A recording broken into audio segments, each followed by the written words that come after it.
Hello, world. This is Dennis Terry, here to continue our conversation on racial healing.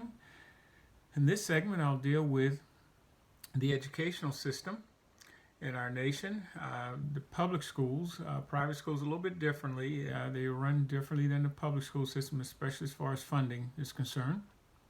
But in our public schools, elementary, middle schools, junior highs, high schools, it's the last great opportunity, I think, for us to rub elbows with people that may think and look differently than ourselves because we're forced to take classes that once we become older in college or beyond that, you wouldn't necessarily take, and you wouldn't be in those groups of people that you wouldn't necessarily rub elbows with because you're going to probably hang with people more like yourselves that think like you do, and so therefore you won't have that opportunity you had in high school or junior high or elementary school.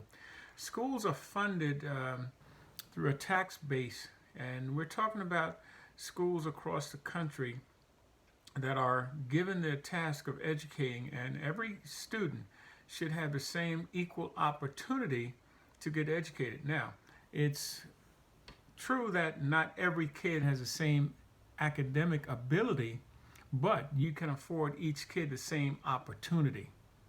So if we take an analogy of an athlete, let's say like a Michael Jordan, I cannot be like Mike. There's only one Mike, and that's Michael Jordan himself. He's a great athlete. Um, he has the ability that I don't have and many others don't have. No one else that I know of has. But when it comes to rights, though, we have the same rights as Michael Jordan or anybody else, any other superstar athlete or any other person that you may not be uh, as talented as. So our school system plays a very important role in that. Now, when I said tax base earlier, it means your stores, your malls, your property values in each neighborhood, the homes, etc. And they take the money from the taxes from there, and they give it to the students.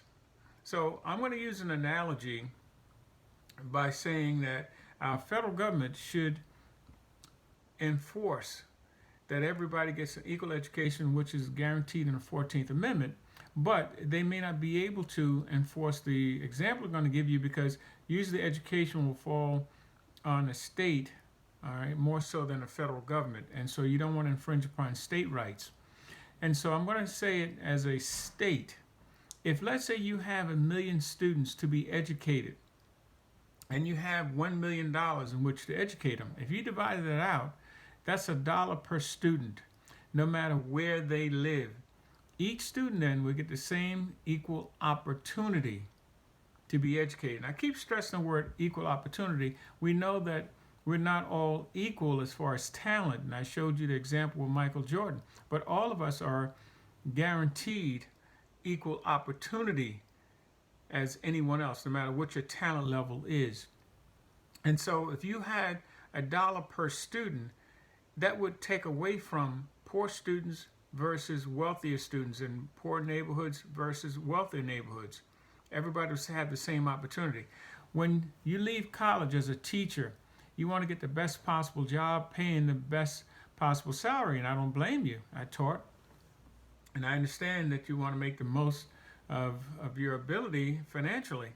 And so when you have these segregated school system by finance, you find that your better teachers will drift towards the higher paying school districts, which are usually the ones with the malls and the businesses and the nice homes, etc.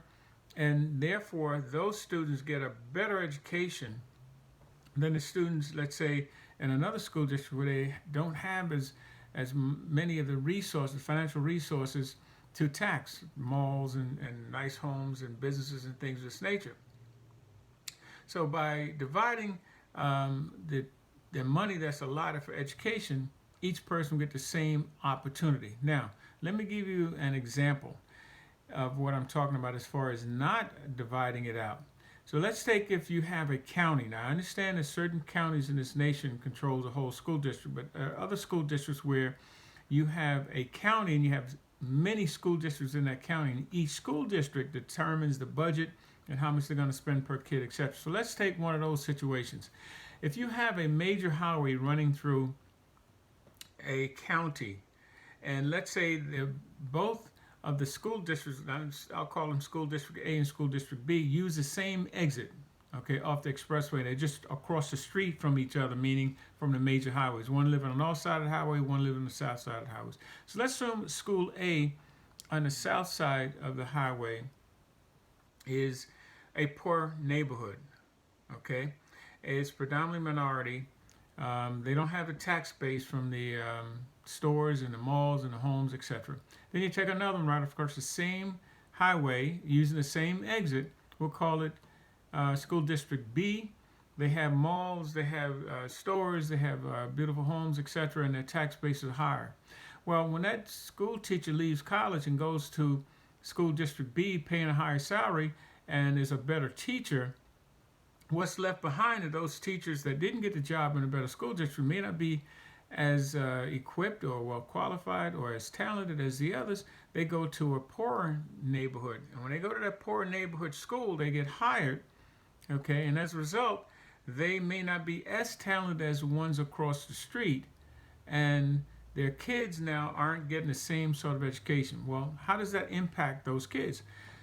To use an analogy of living in a neighborhood, you go to your school, your district that you live in, and if that district is poor, then you're hanging out with kids that are on the same level as you. Your education level isn't the same as those across the street, as I mentioned, because the teachers aren't as talented, and as a result, your education isn't the same. So you may not end up in Harvards of the world. You may end up in a junior college. There's nothing wrong with a junior college, okay? But if it's there because you didn't have a choice, then there's something wrong with that. If you go to a junior college because you've excelled and you just want to go to a junior college because you want to stay home the first couple of years and you can go to any college you want, then so be it, okay? So that youngster that goes to that poor school, if he finishes college, he will go off and will eventually get a job, and he's not going to earn as much because he doesn't have the educational background. He doesn't earn as much. He's probably going to hang out with people like himself, etc. He's going to meet someone, he's going to marry and be in love, and they're going to raise a family, and they're going to buy a house or rent a house in the area in which they can afford, since they didn't get a good education and making a good salary. And so therefore, they buy a house in a poorer neighborhood.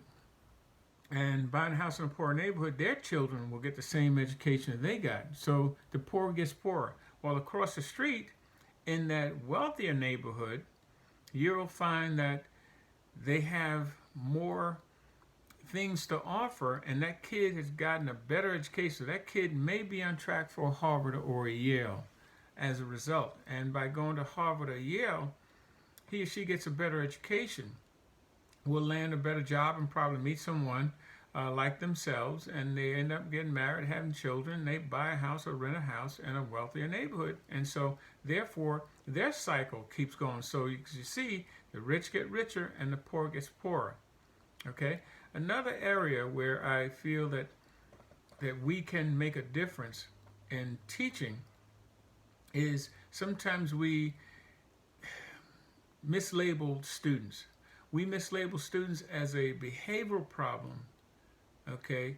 And we say it's a learning problem when it was a behavioral problem, okay? And we got to get that correct, because if you say a kid has a learning problem when it's a behavioral problem, and you track him into certain classes, he may never get out of that. And as a result, you know he's not going to go to college because of his educational background, or if he should go, he won't get the same satisfaction and results as those that weren't tracked. So we have to, not misdiagnose students, okay, when we are seeing them. Now, the third thing that we have to do in education, we have to gear our test to test knowledge, okay, and not necessarily vocabulary words. Some of our exams, even like the SATs and some of the other bigger exams, they're trying to get our knowledge, but oftentimes the words that are being used, some of our kids can't comprehend what is being said.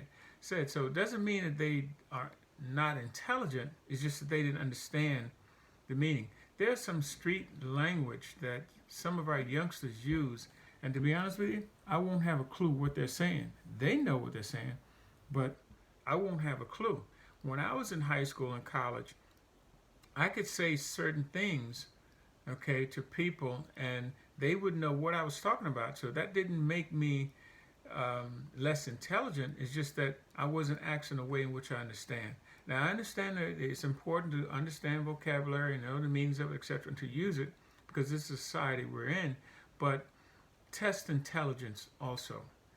The fourth thing and the last thing I would like to ask the educators to do, and I was an educator, if you saw a student cursing in your class or heard that student cursing in your class or in the hallway, you would say to that student, watch your language, or have a conversation with that student, or if it happened repeatedly, you would take different measures. Well, when that student uses the N-word, you have to also correct that student. Now, you can't let it go, because if you let it go, you're letting that kid know it's okay. Just like you wouldn't let that curse word go by, you shouldn't let the N-word go by. All right, because that person is degrading not only himself, but he's degrading other people. And as teachers, we are parents when the parents aren't around. Okay, it's called locus parentis. We have that right. So we as educators have to continue to instill what they're getting at home. If they're not getting it home, we are the ones that are giving it to them, or should be giving it to them. All right, and so when you hear these things being used, they should be corrected.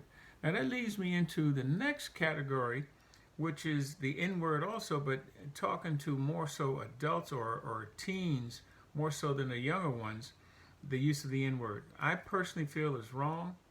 You know, I grew up through civil rights.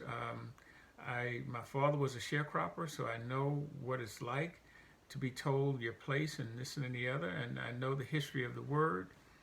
And I just feel it's wrong for people to sell their soul to the devil for $1 when they're using the N-words and rap music and in many other ways. And I was really disturbed here a few months back when I heard a former professional athlete and his colleagues in a situation saying it was okay to use the N-word when using it amongst your friends like yourself, because it's a term of endearment. It means you love them, you care about them, so on and so forth. And I disagree with that wholeheartedly. I disagree with that. I don't know these men that were using this personally, you know, so I can't say, I don't know if they are married, if they have wives of the opposite race, you know, I have no problems with that. You marry whoever you want to marry, but I need to ask them, would you allow that person, if that person is Caucasian, your wife, and you're black, all right, would you allow your wife, who is supposed to be the closest person to you, closer than your friends, closer than your brothers and your sisters, closer than your mother and your father, would you allow them to use that same term as a term of endearment? Think about that. Would you allow your wife, if she is Caucasian and you are African American, would you allow her to use the N-word when she's addressing you as a term of endearment? And many people feel that, and I don't agree with this, feel it's okay for black people to use it, but it's not okay for white people to use it. No, it's not okay for anyone to use it. Black, white, green, or yellow. So if you get upset because a white person used that word, whether you use it as a racial slur or if you use it in a term of endearment, if you feel it's wrong for him to use it, then it's wrong for black people to use it as well. I hope that our discussion that we had today caused you to think, and more importantly, I want us to continue this conversation. Please share, please comment. Let's all do our part, and you have a blessed day.